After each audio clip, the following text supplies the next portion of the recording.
Shabbat Shalom. How you doing? It's a long road. We're almost there. It's good to be together. I've been reading more and more lately about artificial intelligence. Then I'm reading about AI, artificial intelligence. It's very fascinating. So I want to conduct a little bit of a thought experiment with you today. If you could build an entirely new model of yourself, perhaps a little younger, perhaps a little thinner, perhaps a little more hair for some of us, and you could, in that new model, insert a memory stick, wherever you like, but you insert the memory stick, and with it you could transmit from your current self one character trait you like, and you could delete one character trait you don't like and make sure it doesn't transmit to your new self.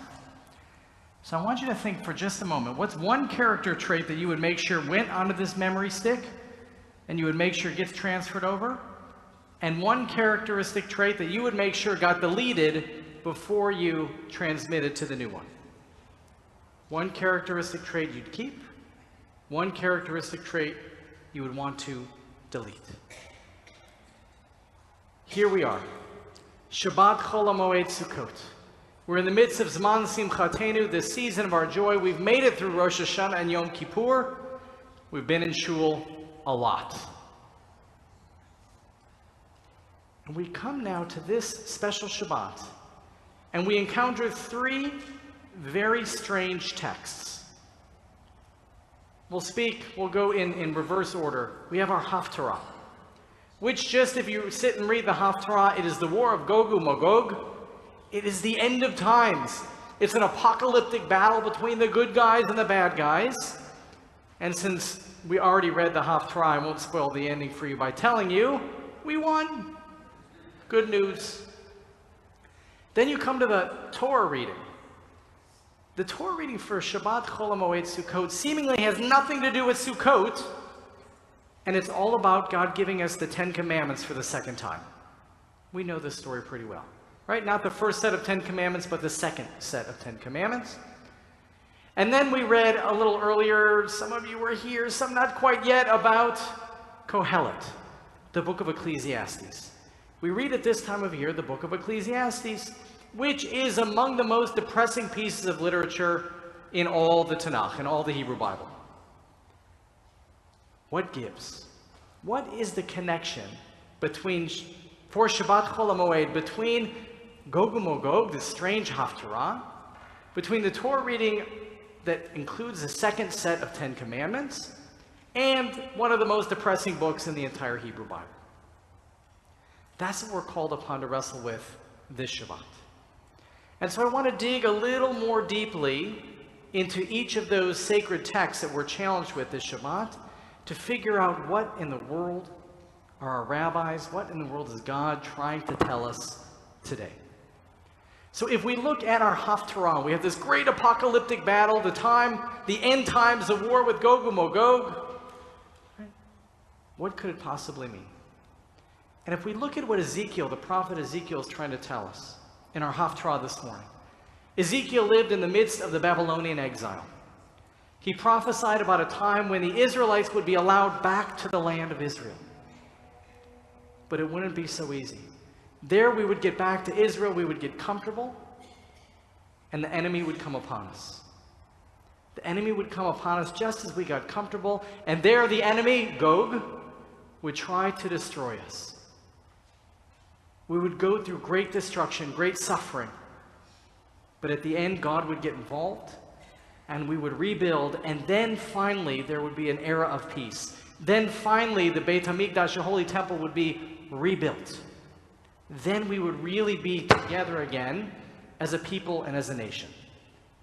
That's the Haftarah. We would have to be broken down in order to be built back up again.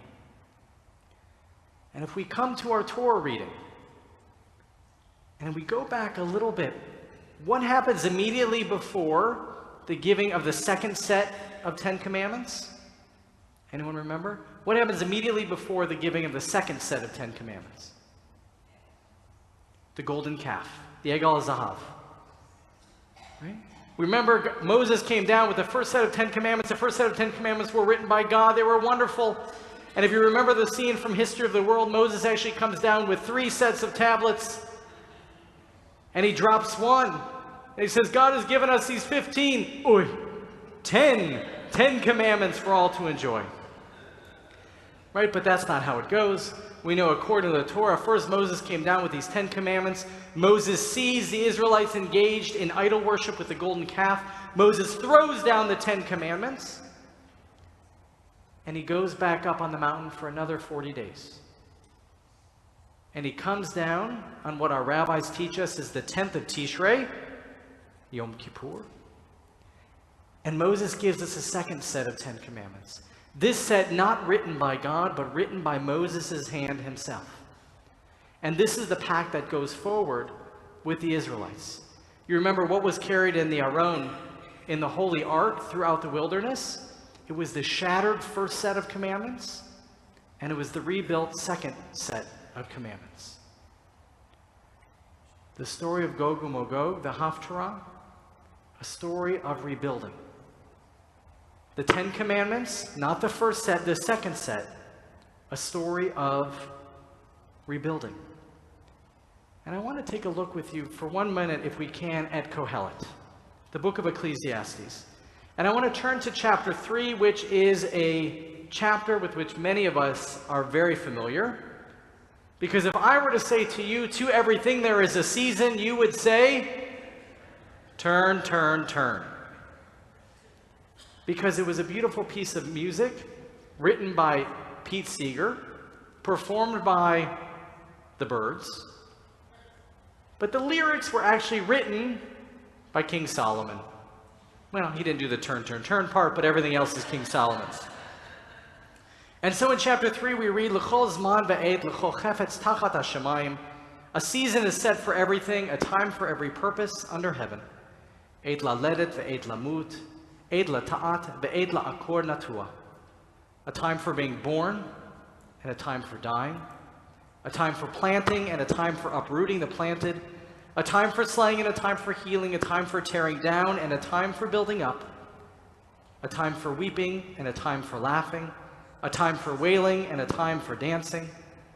And it goes on, and then we have a time for loving and a time for hating, a time for war and a time for peace. We know this text pretty well. But if I want to go one step deeper with you and look at the structure of the text. So we have first everything, there's a season, a time for every purpose under heaven, a time for being born, and a time for dying.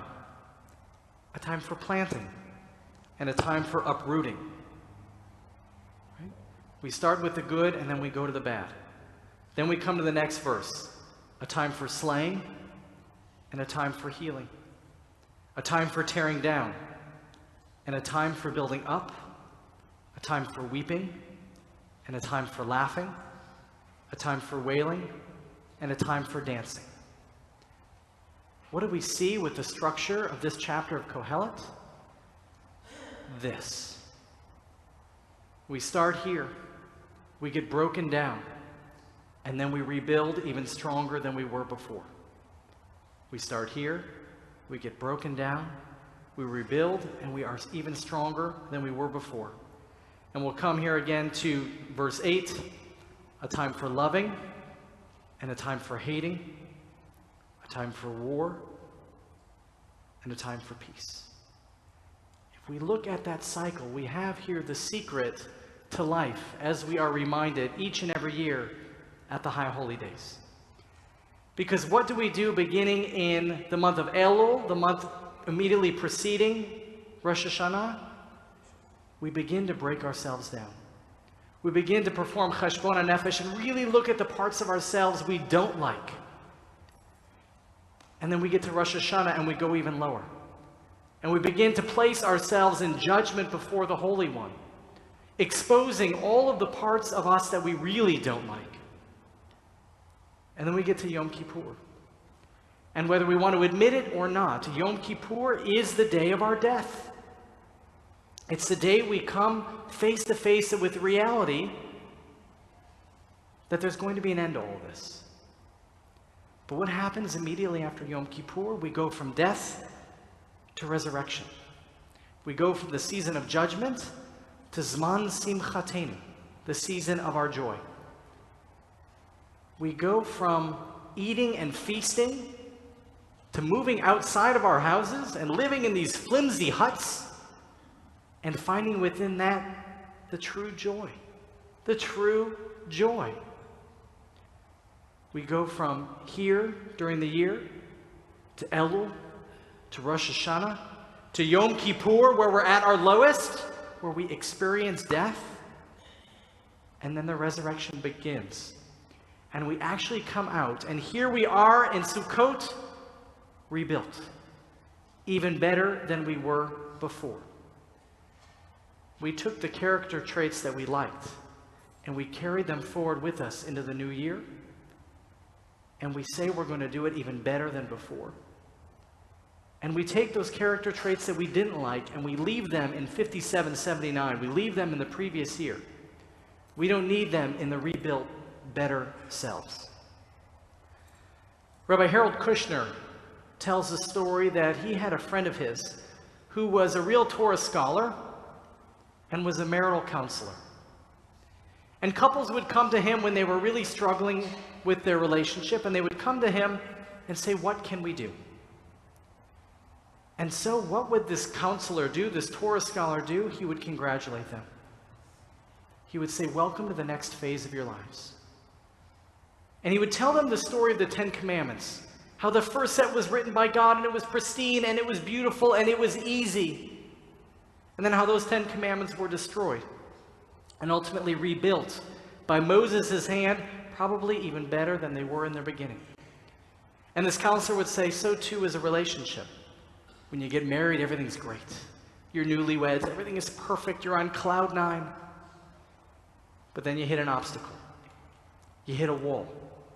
You have a fight, or you go through a life crisis that brings you down. But if you're committed to the relationship, if you're committed to the marriage, what happens from there? You begin to rebuild. And when you rebuild, you become even stronger in your relationship than you were before. Because you've been through life storms together. And you've come out on the other end even stronger, even better than before. Here we are in the midst of Zman Simchatenu, the season of our joy. We've been down. We've been through life storms. We've put ourselves through Cheshbon HaNefesh at Rosh Hashanah and Yom Kippur. We've experienced that death, and now we rebuild again. Resurrection. We build even stronger than we were before. We've come out the other end, and we don't think that life will be perfect now. We know better. We're in the midst of our sukkahs, flimsy and weak. But because of that, and despite that, we make it Zman Simchatenu, we make it the season of our joy. There are no new robots that are being built that are thinner and younger, and certainly with more hair than what we once had. But this is our opportunity now to say, what character traits did I really like about myself last year that I want to carry into and double down on in this new year? And what character traits do I want to leave in 5779 that I don't want to take with me into 5780?